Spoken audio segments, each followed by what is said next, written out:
Muy buenas y bienvenidos a Reseteando, tu podcast divulgativo atemporal de videojuegos favorito, o eso esperamos, con otro temita digno de documental de este mundo que tanto nos encanta, del mundo de los videojuegos. Pero antes de desvelarlo, y no es presentaros, es lanzar una pregunta que hasta que no os presente tampoco me la vais a poder responder, pero ¿sois conscientes de que esos bailecitos que hacemos con la sintonía del principio, ahora que subimos programa también a YouTube, se pueden ver? Ya no son secretos. Pero bueno, Gabriel, lo tengo al otro lado de la mesa. Muy buenas, jóvenes. En la mesa de sonido tengo a Luis. ¿Qué pasa? ¿Cómo estás? Y por último, presentando un servidor, Juanma, aquí en Reseteando Podcast con videojuegos históricos, vamos a llamarlo, y es que vamos a hablar de qué tal se ajustan ciertos videojuegos a la historia, tanto de manera positiva como de manera negativa, tanto errores colosales como esos aciertos que te hacen decir qué cuidado está, qué mimadito está, ¿no? Qué burbujeante. Y qué que fresco. aparte de eso puedes hasta incluso aprender cositas. Hombre, yo he aprendido cosas. De hecho, lo diremos. Ya se publicó hace unas semanas el programa sobre videojuegos educativos. Todos aprendimos cosas allí. Vaya que sí. Y desbloqueamos recuerdos. Efectivamente. Pues, si me permitís, voy a empezar yo porque traigo una sección Es que fresquita. fijaos. Quería decir ese adjetivo, fresquita. Llevaba todo el rato diciendo lo que quería decirlo. Lo he dicho varias veces, sí. Sí. Se encarga de Cumplí mi misión. Se encarga de presentar y se autopone el primero. Así funcionan las cosas en Reseteando Podcast. Y no podéis Así se las hemos contado. hacer nada. Así estamos. Bueno, yo os traigo varias secciones, en realidad. Voy a empezar con una cortita, no sé si lo he dicho, y también fresquita, ¿no? Así refrescante, burbujeante, como dice Luna. Muy de verano, Ahora muy de que está verano. Muy de empezando verano. el calorcete. Y vuelvo a decir, esto es un poco como, ¿qué quieres primero, la noticia buena o la mala? Vale, vamos a empezar con errores. Esta vez vamos a empezar con esta parte mala, ¿no? De, entre comillas, del programa. No las cosas que se han hecho bien, sino las cosas que se han hecho mal. Y es que os traigo 4 ejemplos así muy rapiditos para entrar en calor en el tema del programa. Y vamos con el primero, de Battlefield 1. Juegazo, he de decir. Juegazo. Antes de que vayas a criticar algo, he de decir que juegazo y que tiene muchos elementos históricos contrastados. Otros quizá no tanto. Otros quizá no tanto, como esas bayonetas que no podrían haber tenido en la vida real, y además esa cantidad de combates a pie, ¿vale? Que en la Primera Guerra Mundial es sabido que la mayoría de combates se realizaban con guerra de trincheras. Entonces el tema de disparar a alguien de cerca era una posibilidad mínima. Pero en el juego está ocurriendo todo el rato. Electronic Arts, no puede ser. También en defensa de Electronic Arts. Esa frase, Uy, es solo out of context, en defensa de Electronic Arts. sacada de contexto, da para que me cancelen ya. Sí. Pero, claro, un juego basado en guerra de trincheras quizá no sea lo más divertido del mundo. Yo también lo pensé, pero dije, si pienso eso, no tendría sección. Entonces, voy a tirar hacia adelante. Me parece bien. ¿Verdad? Es una buena filosofía. Sí. Vamos con otro, vamos con Rome Total War, ¿vale? Y vamos a hablar de la parte en la que se representa ese ejército egipcio que, bueno, pues están equipados con algunas armas que vamos a decir que están desfasadas, que no se utilizaron en esa época porque ya llevaban tiempo sin usarse. Y además, bueno, por ejemplo, podemos decir, de hecho usan carros que ya habían pasado de moda en ese momento, y hacheros de infantería que no se usaban, y una formación de falange para sus propias milicias. Entonces, bueno, pues cualquier fan de Egipto dirá: Total War, no puede ser. Algo está pasando aquí, no puede ser. Voy a acabar así todas las opciones. Para defender, y puedo decir yo, para defender a Creative Assembly, quizá visualmente y jugablemente era la mejor decisión posible. Vas a hacer de policomprensible, ¿no? Claro. Comprensible, no comprensivo. Comprensible. Digo, bueno. Es si hablara súper bien y súper clarito. Exactamente. Claro. Vale, vámonos con Mafia 2. Mafia 2, ¿os acordáis? Buah, que recuerdo jugando a Mafia 2. La cosa es que para Hace poquito lo han regalado. Sí, ¿Ah, sí? Justamente. Sí, Sí, fíjate. Amazon. Pues la editora 2K en su momento hizo una especie de colaboración, ¿vale? Un acuerdo con, atentos, la revista Playboy. ¿En serio? ¿vale? Qué guay. En su momento. Y es por eso que por allí, por el mapa, puedes ir encontrando números de esta revista que son una especie de coleccionables, ¿vale? ¿Qué pasa? Pues un pequeñito detalle, y es que Mafia 2 está ambientado entre el 45 y el 51, y la revista empezó en el 53. Ay, Bueno, las matemáticas, Chukei, pues no fueron nuestro fuerte. por defender a Por Chukei. 2 años. Por 2 Sí, a años. ver, define a Chukei. No voy a defender a Chukei. Vaya, ahora no, ¿eh? Ahora No, no, ¿eh? no voy a defender a Chukei, por lo que sea. Bueno, en realidad es Chukei Zest. Que, Siempre encuentras una manera de defender. Es que no eran. No. No voy a entrar en esto hoy. Otro día hablamos de este estudio y lo mal que lo han pasado. Pero otro día. Pobrecitos. He de decir solo que hicieron Top Spin 4 y con eso están salvados. Pues ahí queda. Y ahora vamos, para terminar esta sección inicial cortita, vamos con un juego de arcade, ¿vale? Que se llama 1943 The Battle of Midway. Midway no del estudio, de la batalla de Midway real. ¿Vale? Obviamente se basa en esa batalla que se dio que fue una batalla naval muy importante. Hay un pequeño fallo que diréis, bueno, pues en algún nivel del juego, en algún momento, al final, ¿cuándo? No, pues ya en el título, porque la batalla es en el 42, ¿no? Y el juego se llama 1943, la batalla de Midway. En defensa, creo que de Acclaim. No recuerdo si es Acclaim. A ver qué dices ahora para defender. Existe 1942 también. O sea, Sí. es una trilogía. Lo sé. 1942, 43 y 44. De hecho, este caso es un poco como el que me has dicho antes, creo que esto ocurre, o no sé si salvo el primer nivel del juego, ocurre todo después y tal. Sí. Pero me quedaría sin sección, Luis. Y Efectivamente. estaba muy gracioso puntualizar el título. No, me gusta. A ver si tiene que ver algo con el licor 43. ¿Te imaginas? Y hemos entrado un poquito aquí en harina, ¿no? en el tema. Está ya el caldero burbujeante, porque estamos Voy a ponerme a hacer la masa. Ya Vamos a algo más positivo, ¿no? Porque Gabriel nos va a hablar de una saga que seguro que os suena, que es Assassin's Creed. Como he dejado los segundos. Era un suspense, digo, no sé de qué saga va a hablar. Y lo suyo hubiese sido que te hubieses quedado solamente con la Assassins. Porque entonces ya aquí entro y digo, ¿y por qué Assassins? ¿De dónde viene ese nombre? A ver, ¿por qué? Muy buena pregunta. Respóndenos, son nuestras Venga, dudas. vamos a responder. Bueno, pues estamos en el siglo IX. Después del fallecimiento de Mahoma, los musulmanes entonces necesitan buscar otro líder espiritual. Y hay una división. Están los suníes, hablamos de un 80-90% de los musulmanes son los suníes, y luego después hay un porcentaje muy pequeñito que son los chiíes, los cuales dicen no estamos de acuerdo con que se busque un tema. En este caso, más que buscar un líder espiritual, queremos que sea más bien un rey. Y entonces estos son seguidores del rey Nizar. Vale. Y de esta forma pasan a ser nizaríes, que no es lo mismo que nazaríes. Es diferente. Entonces, Aprende Con Reseteando. historia con Reseteando. estamos hablando del siglo ya prácticamente siglo X, terminando ya el siglo X. Vale. La cuestión está que a los nizaríes se les considera nizaríes, son los seguidores, son dentro de los chiíes, son los seguidores del rey Nizar, se les considera una secta. Claro, porque son seguidores de un ser humano, que es el concepto de una secta. Entonces, empiezan a ser buscados por los propios musulmanes, por los propios suníes, y exterminados. Entonces ellos tienen que irse a las montañas.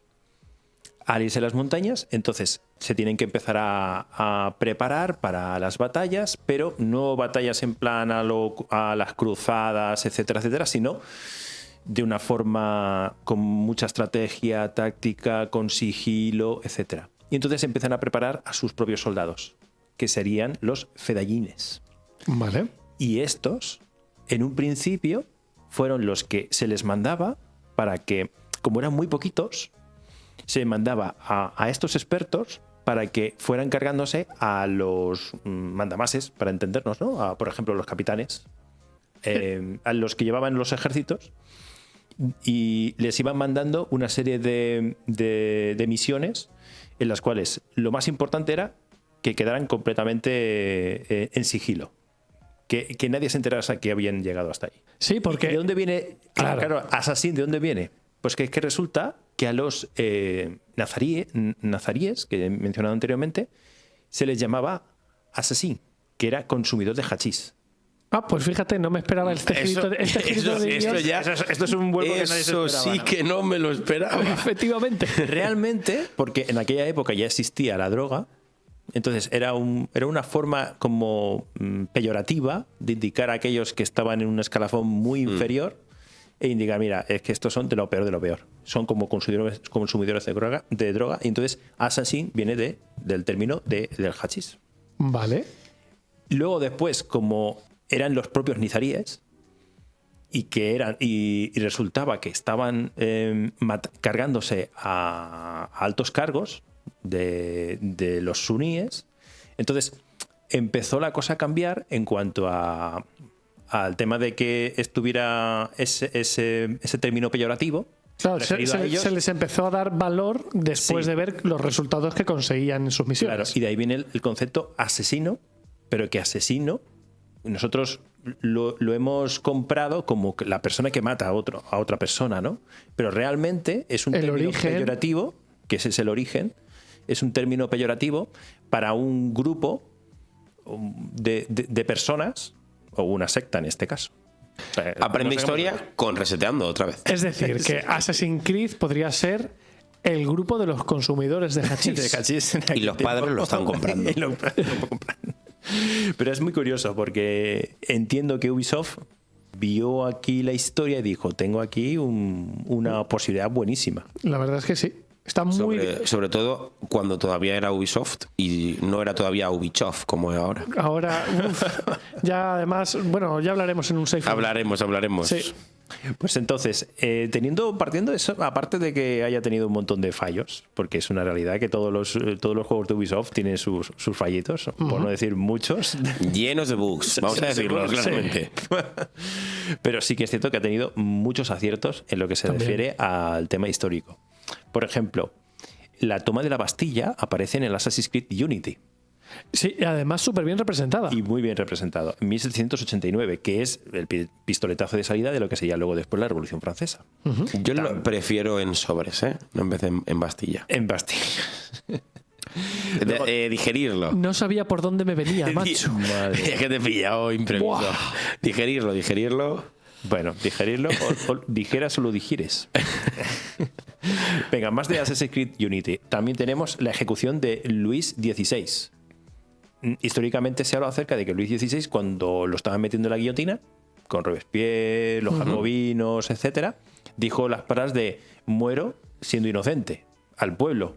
Y entonces en el propio juego se representa a él mismo diciendo estas mismas palabras, que son muy, muy, muy conocidas. Son pequeños detallitos, que hacen que hacen que los Assassin's Creed molen. Porque ha habido alguien detrás, ¿no? Que efectivamente, se ha molestado en investigar.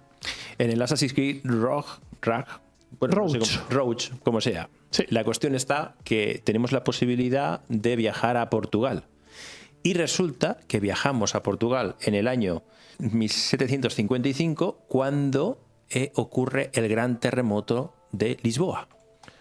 Uno de los grandes terremotos que han asolado la península ibérica, de casi 9 grados en la escala Richter. Lo que pasa es que en aquel tiempo no existía esa escala Richter, pero en base a los estudios que se tienen, es muy probable que llegara hasta esos niveles. Y está representado en el juego. Está representado en el juego, en el cual llega el personaje y conforme llega el personaje empieza a caerse todo y tienes que pero salir eso era corriendo. un bug que temblaba el mapa.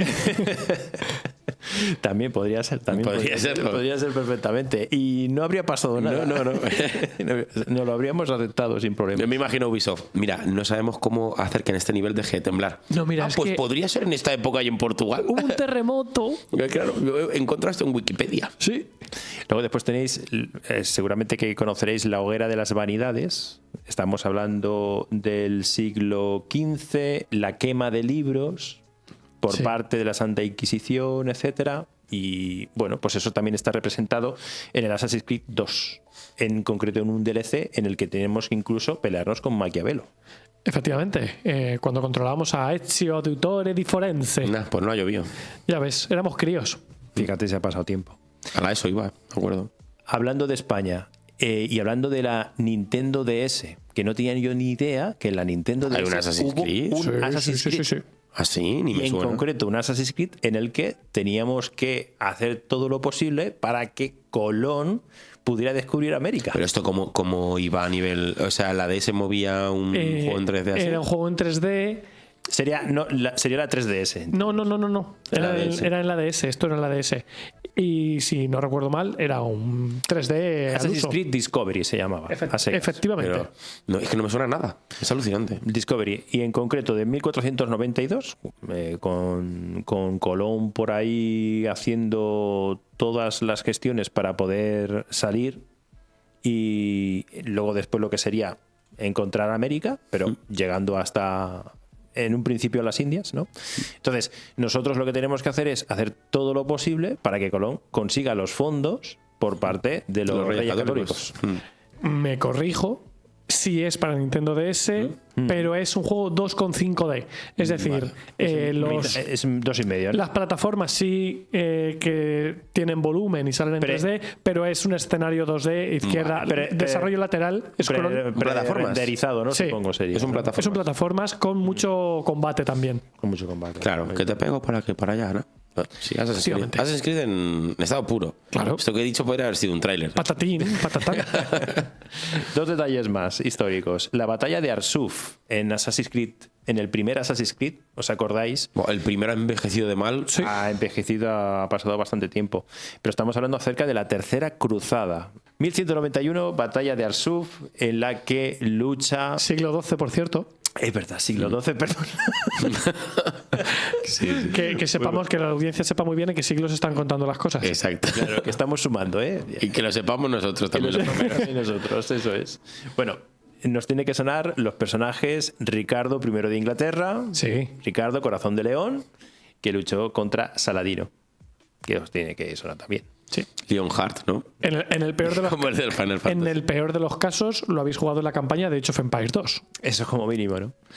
La cuestión está que en las cruzadas ya sabéis que los cruzados lo que iban es a intentar llegar hasta Jerusalén y recuperarla por parte de los musulmanes.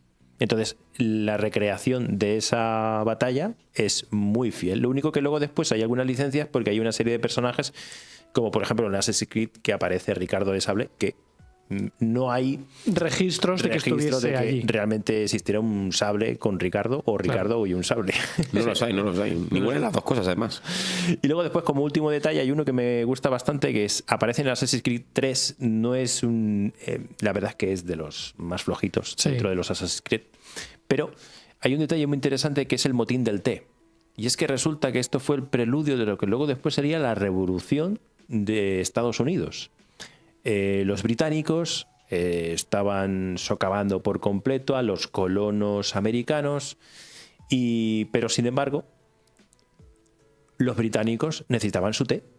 Y entonces, ¿de qué manera podían los Es colonos como americanos...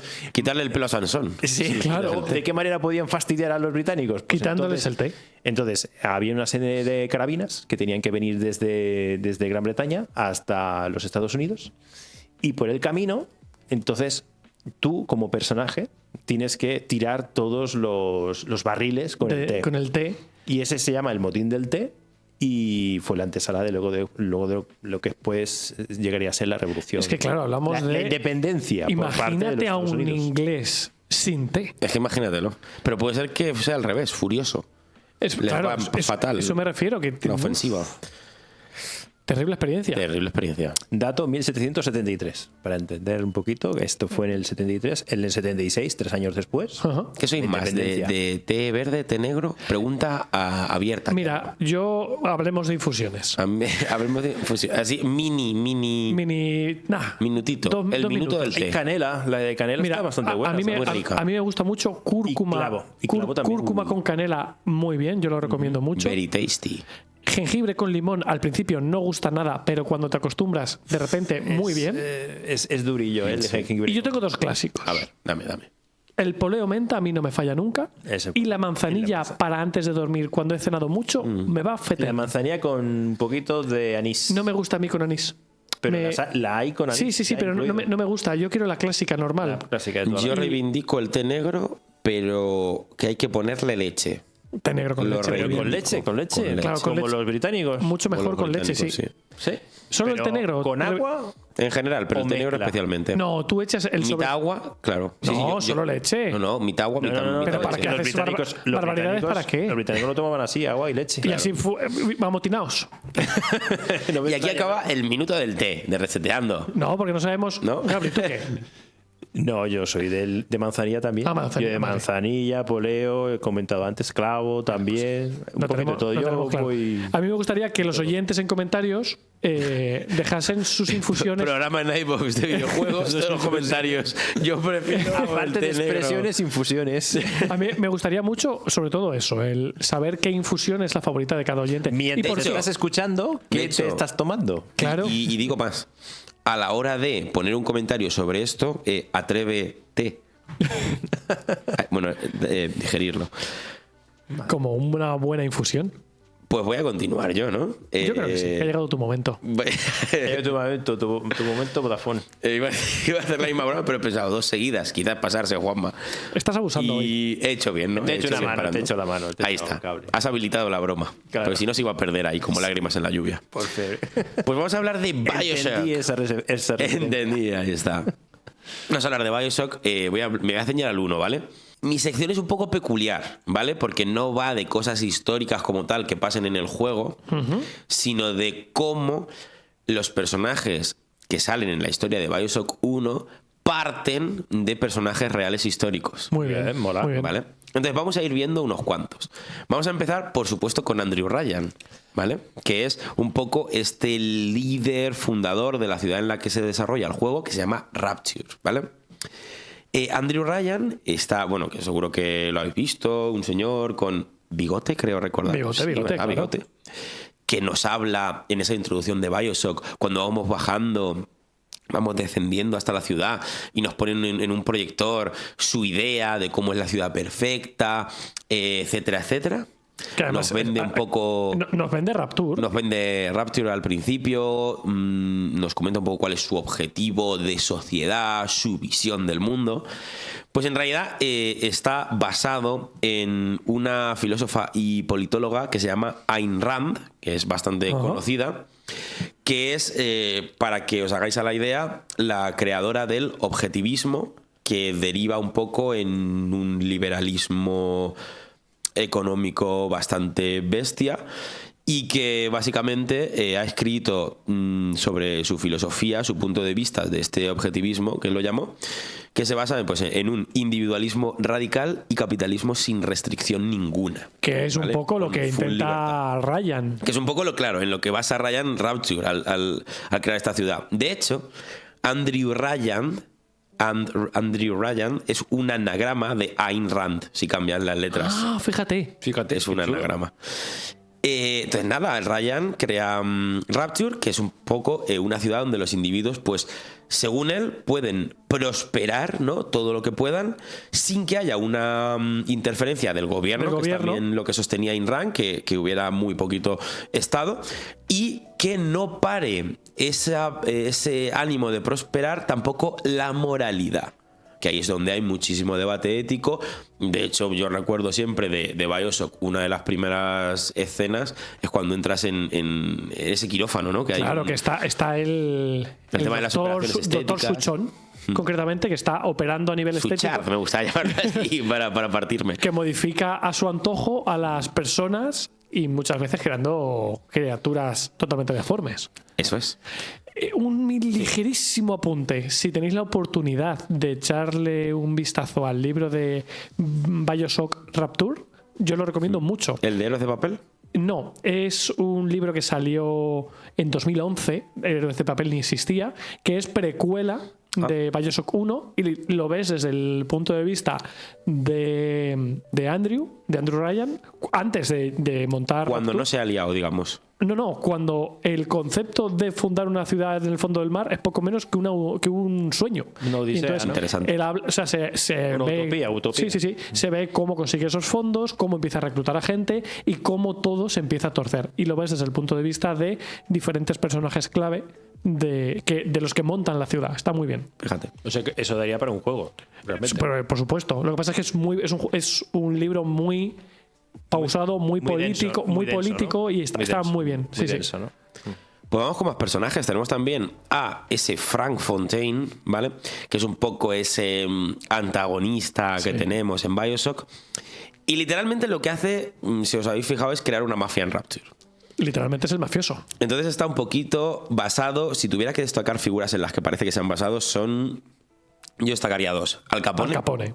Obviamente, yo creo que está muy basado en Al Capone, con todo ese tema de contrabando también. Sí. Al Capone, recordemos que era el que en la ley seca, ¿no? En Estados Unidos empezó a hacer contrabando de alcohol bajo cuerda cuando la ley no permitía beber. Recordamos que Al Capone además tenía una identidad falsa. Él se hacía pasar por vendedor de antigüedades, decía oficialmente. Y además usa una identidad falsa, que también hay muchas similitudes en el juego con este tema. Y también a lo mejor podría estar basado por también ciertos comportamientos y cómo está escrito el personaje en Arnold Rothstein, que puede ser que os suene menos, Sí, no me pero suena. seguro que ahora cuando os lo cuente os sonará. Y es que es uno de los organizadores, por llamarlo de alguna manera, de corrupciones más grandes que ha habido en Estados Unidos, y sobre todo en el deporte. No sé si os suena esto, pero no sé, ¿os suena el escándalo de los medias negras? No. Bueno, pues en un partido de allí, en el 1919, un equipo que se llamaba los Medias Negras empezaron 8 miembros de él empezaron a hacer trampas, a perder conscientemente o a forzar que su equipo perdiera contra los Cincinnati Reds. Y de hecho fueron expulsados de por vida del béisbol, ¿vale? Esta gente. Todo esto estaba por detrás Arnold Rothstein para, pues, obviamente, tema de apuestas. Claro. Y de hecho hay un montón de pelis de esa época que van de esos mafiosos que alteran las apuestas. Están basados en el caso real de Arnold Rothstein, ¿vale? Entonces yo creo que es un poquito una mezcla entre estos dos. Sería ese Frank Fontaine, que se basa, recordemos, dentro del videojuego en hacer pues actividades ilegales, mucho contrabando, manipulación, tráfico ilegal, todo bajo cuerda, aprovechándose también un poco de ese propio sistema que ha creado Andrew Ryan. Me gusta mucho esa inspiración. Sí. Yo lo tiro por ahí. Vale, vamos más allá. Vamos a Atlas, ¿no? Que nos habla, ¿no? Nada más empezar el juego, es un poco el que nos va guiando al principio. Estaría un poco basado en ser un típico líder de los trabajadores, defensa del pueblo, figura revolucionaria, ¿no? Tirando más a figuras históricas como Marx y todo este tipo de figuras.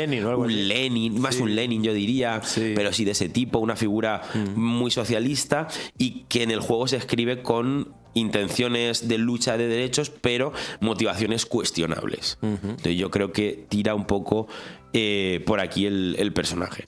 Vamos con otro personaje, que es Brigitte Tenenbaum. La doctora Tenenbaum, sí.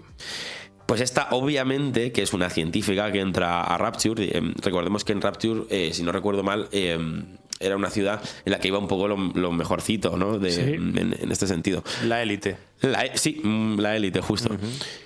Pues es una de las científicas de Rapture. De hecho, es la creadora de esos plásmidos que se inyecta al protagonista y entonces tiene, vamos a decir, entre comillas, poderes, alteraciones genéticas. Sí, justamente. Y yo la asocio a científicos que trabajaron en áreas obviamente controvertidas y donde pasabas un poco donde está la moralidad, donde está la ética. Y voy a nombrar a Francis Galton, que es el padre de la eugenesia. Le va muy al pelo. Porque yo creo que la escritura del personaje va un poco por ahí. De hecho, Francis Galton, que su frase era la naturaleza versus la crianza. Y esta Brigitte Tenenbaum, aunque con buenas intenciones al principio, pues se ve un poco atrapada en ese ciclo de experimentación genética. Recordemos que es la que está con todo el tema de las Little Sisters. Y cruza muchos límites éticos con el fin de, entre comillas, lo que creen que es el mejorar al humano. Exacto. Sí que es verdad que es un personaje muy complejo y que tiene muchos giros y cambios a lo largo de la historia, pero sí que es cierto que me encaja mucho con ese personaje real. Y por último voy a hablar de Sander Cohen, ¿os acordáis? El artista. El artista. Es un artista excéntrico. Sí. Y típico excéntrico loco. Y yo voy a decir dos inspiraciones principales, que serían Duchamp seguramente, que es este que empezó a popularizar obras como que pongo aquí un váter y demás, porque tiene obras, hace cosas así en el juego Sander Cohen. Y luego yo diría a Dalí. Por ese tema del excéntrico, ¿no? Si ese tema del arte por encima de lo que esté bien y lo que está mal, si es arte y es excéntrico, pues me da igual la moralidad que pueda haber detrás. Sí. Lo asocio un poco a estos dos. De hecho, a mí me recuerda más a Dalí. A Dalí también por la estética. Incluso ¿no? Estéticamente creo que recuerda más a Dalí. Puede ser. Yo lo he asociado siempre a esos dos, pero estéticamente sin duda. Y eso es un poco las inspiraciones, porque recordemos que BioShock es un juego pues que tiene mucha sociopolítica adentro, inventada de su mundo y tal, pero claro, tiene inspiraciones de fuera y quería un poco trasladarlas al papel. Sobre todo porque es lo que tú dices, ¿no? Al final es un juego que tanto a nivel político como inspiracional bebe mucho tanto de figuras relevantes de la época real en la que se construye Rapture como en ese gran conflicto que vivía el mundo en su momento, con los comunistas y el capitalismo luchando a muerte. Lo nombran de hecho, se nombra en el juego. Sí. Entonces, me ha gustado mucho.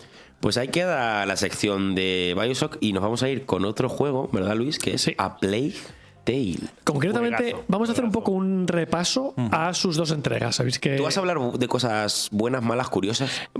Curiosas, buenas. Me gusta, básicamente... Me gusta. Ser positivo. Sí, A Plague Tale es una biología, ¿no? Está Innocence y luego Requiem.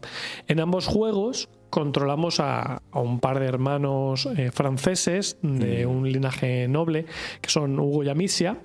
Y una de las muchísimas cosas por las que yo recomiendo jugar a Plague Tale es una maravilla. Es por su historia y por el gran uso que hace de momentos o circunstancias históricas reales que estaban ocurriendo en la Europa de la época. Y si tenéis la posibilidad de jugarlo, no lo habéis jugado, por favor, en francés, ya que está está localizado al francés y aparte que evidentemente es lo suyo porque está localizado en Normandía.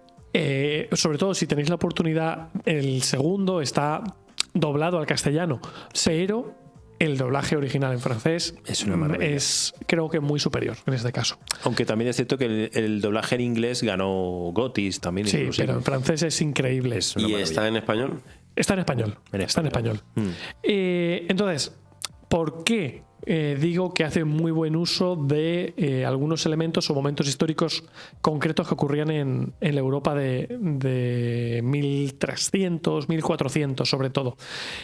El juego sobre todo Innocence, empieza presentándote a los hermanos, a Amicia, que es la prota a la que controlamos, y Hugo, que es su hermano pequeño. Un niño que desde siempre ha estado enfermo, ha estado recluido en casa, su madre ha estado mucho con él.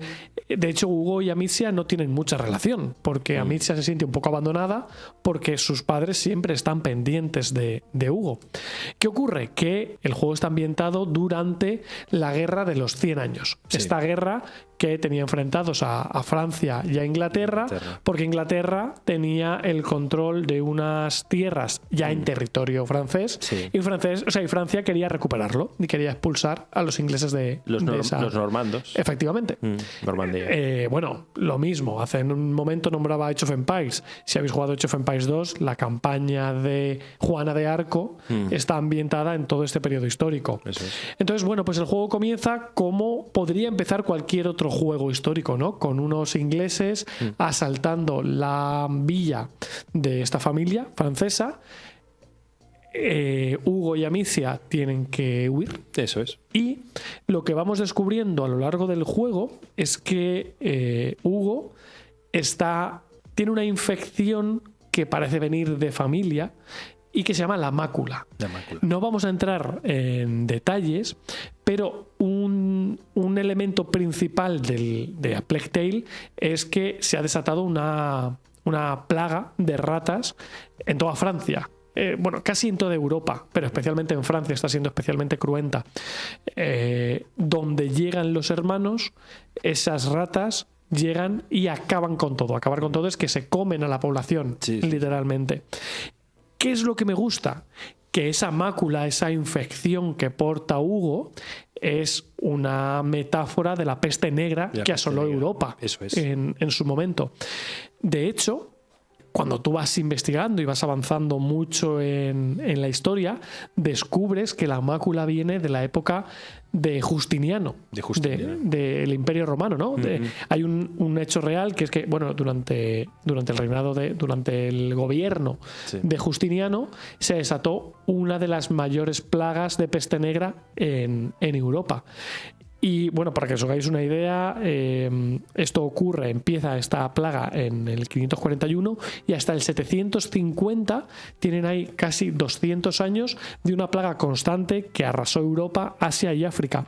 Se habla que, para que nos hagamos una idea, entre 25 y 50 millones de personas murieron durante esos años, en torno al 20-25% de la población de esos territorios, ¿vale? Entonces, ahí se habla o se aparece el concepto de la plaga de Justiniano, que nosotros hemos estudiado en los institutos, pero que Hugo resulta que ha heredado generación tras generación. Hay niños que heredan la mácula que viene de la época de Justiniano. Entonces, me gusta mucho cómo hacen ese enlace con todos estos hechos históricos, sobre todo porque tú vas pasando con Hugo y con Amicia por una serie de ciudades y pueblecitos europeos. Por ejemplo, hay un momento dado en uno de los juegos en el que viajas a Marsella. Marsella perdió entre 60 y 90.000 almas, 90.000 personas murieron por una plaga de peste negra que en cuestión de 2 semanas acabó con la vida de 90.000 personas. En el juego hay un momento en el que tú estás en Marsella y a Hugo empeora. Hugo se pone muy enfermo y la mácula se desata en la ciudad. Y en cuestión de horas, Marsella se viene abajo y gran parte, sobre todo de los sectores más pobres, más sucios, con menos recursos, se ven arrasados por las ratas y mueren miles de decenas de personas en cuestión de horas, igual que ocurrió en la Marsella real, en los distritos más pobres de la ciudad. Entonces, hay constantemente una serie de referencias tanto a la Guerra de los 100 años como al grandísimo caos que provocó la peste negra en Europa, que están súper bien representadas con elementos ficticios del propio juego a lo largo de toda la historia. Y me parece maravilloso. Me parece maravilloso porque cuadran fechas, no siempre cuadran fechas, porque por ejemplo la peste, el caos de la peste en Marsella, aquí ocurre en 1300 y pico. En la vida real fue en el 1700. Llegó un barco con unas sebras y unos cereales que venían ya infectadas, y en cuanto eso se repartió por la ciudad, fue cuando se causó prácticamente una carnicería.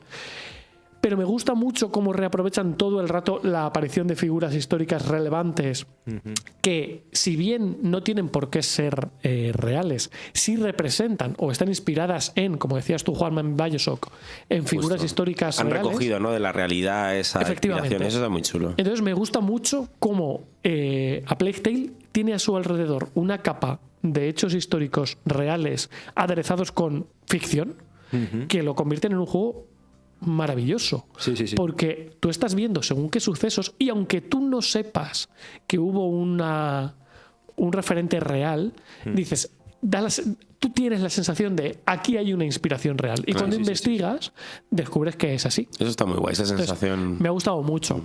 Y antes de acabar, sí que tenía que hacer mención a 3 sagas de estrategia que no podía dejar de nombrar.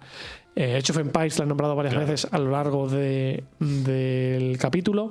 Sabéis que el primer juego está ambientado en la prehistoria, con unas civilizaciones que están en su nacimiento.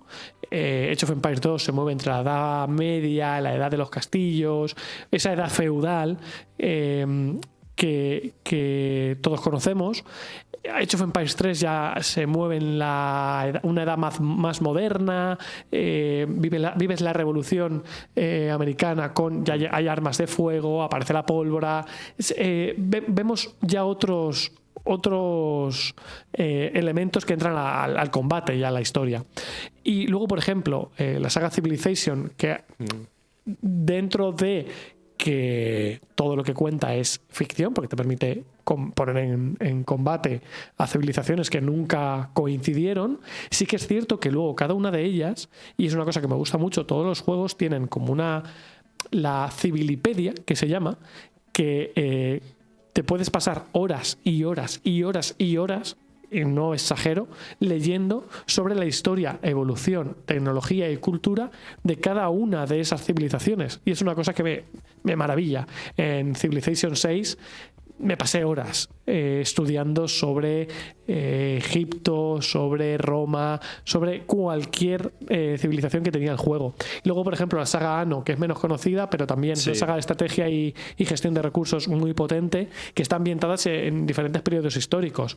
Hay una ambientada, por ejemplo, en, si no recuerdo mal, 1808. 1808. En 1400 también puede ser. En 1400 literalmente Anno 1400 es un juego. Eso es. Y hay otro que es 1808 que está muy bien. De hecho, yo de Anno 1400 tengo el juego de mesa, que es maravilloso. Y te sumerge muy bien en los tratados comerciales de la época, sabe jugar muy bien con cómo funcionaba el comercio, los trueques, el intercambio, la venta, la compra, las rutas comerciales. Juega muy bien con todos esos conceptos que, lo mismo, al final son partidas personalizadas donde los elementos de ficción son los protagonistas, pero hay mucho elemento histórico real que está muy bien implementado en las mecánicas de juego y que a mí me gustan mucho. Muy bien, un detallito antes de que se me olvide, que hablando acerca de los Assassin's Creed, Ubisoft hizo un trabajo de investigación brutal y se me olvidaba mencionar los Discovery. Efectivamente, que esto empezó precisamente con el Origins. No, incluso antes, bueno, habían visitas virtuales, por ejemplo, a Notre Dame con Unity. Con el Unity había, ¿era el Unity o el Syndicate? No, era el Unity. Yo diría que es Unity, sí. Es el Unity. Sí. Y luego después vieron que con el trabajo que habían estado haciendo de investigación, pues podían hacer como una especie de juego, no de por sí juego, pero sí una visita virtual. Bueno, realmente el mapa está completamente abierto. Puedes ir a las atalayas, puedes subir a las atalayas, hacer las atalayas. Pero tienes como mensajes de voz y texto donde te van explicando cosas. Puntos, los cuales pues vas a ir descubriendo un montón de detalles acerca no solamente de Grecia, sino también de Egipto, y también en el Odyssey también tienes lo mismo. Efectivamente. Que en el Odyssey lo bueno es que tienes a personajes de la época que te van contando. Personajes históricos. Y en el Valhalla también, aunque por lo que he escuchado el Valhalla tiene un nivel un poquito más bajo. Pues creo que hemos terminado, Juanma.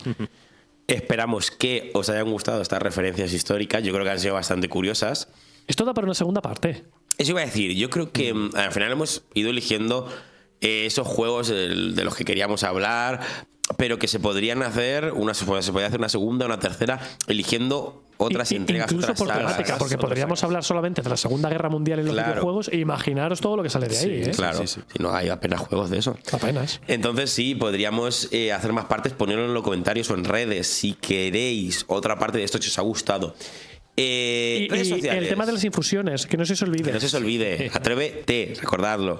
Redes sociales, reseteando_cast, Instagram y Twitter. Estamos por allí. Comentadnos y estar atentos porque ponemos cada programa que publicamos.